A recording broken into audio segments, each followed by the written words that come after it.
my name is Kat. I'm from a small community in Newfoundland, and I'm currently working as a research assistant at Dalhousie University. And this September, I'll be starting my PhD at the University of Guelph, and my pronouns are she and they.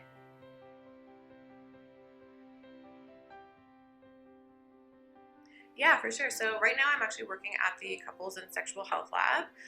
So we're doing a whole bunch of different studies actually, some on infertility, some on relationship health within couples, and it's really interesting. I get to learn new things every day and collaborate with a bunch of really cool people.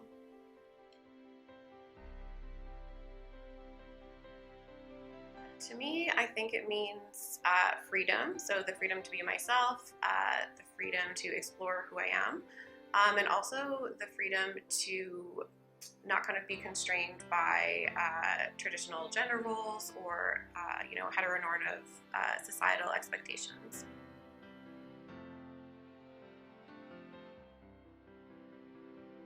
Growing up in a small community in Newfoundland, I would say didn't have really any lesbian representation.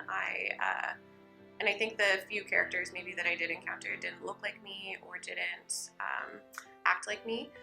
And so I think that's partly why it took me so long to realize who I am and to come out.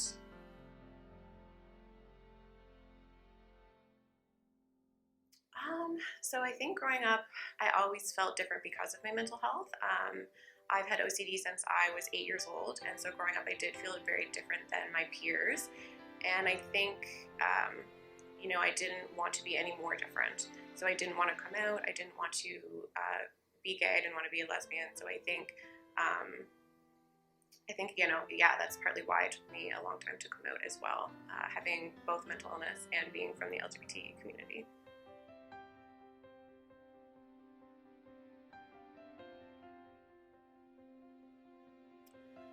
I think positive mental health looks like the ability to live your life to the fullest, whatever that means for you.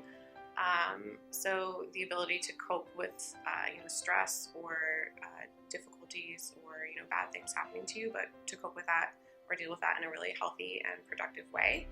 And I think it's important to realize that not all anxiety or sadness is bad. That can still be a part of positive mental health, but just again, coping with that in a healthy way.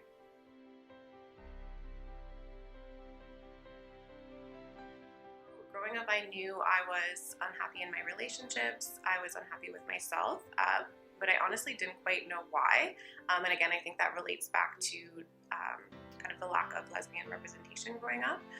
And it actually took until meeting my partner, who's now my wife, for me to realize that I was gay and to accept myself and come out to my family and my friends and the community.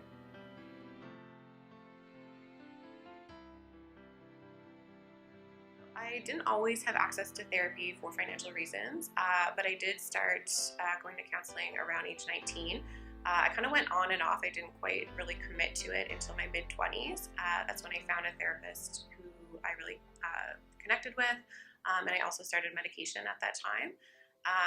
And so really it was then when I started kind of being open with others, open with my family and my friends and my partner, that I really began to accept myself and commit to working on myself. So I think that's kind of an ongoing process.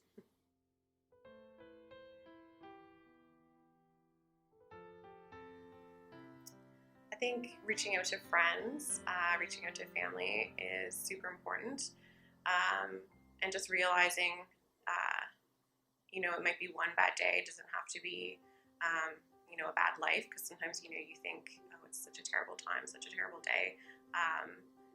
But yeah, just realizing that tomorrow is a new day as well, and remembering that.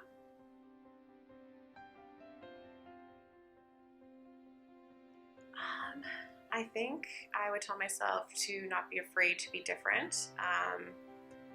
I was really self-conscious, I think, growing up, and I didn't want to be different than my peers. But it's okay to be different. And I hear a lot in the LGBT community, love is love. But even if your love looks different than heterosexual love, or your relationship looks different, that's okay. So I think, love is love, but it's also okay to be different and have different love. I'm Kat, and I'm proud to be me.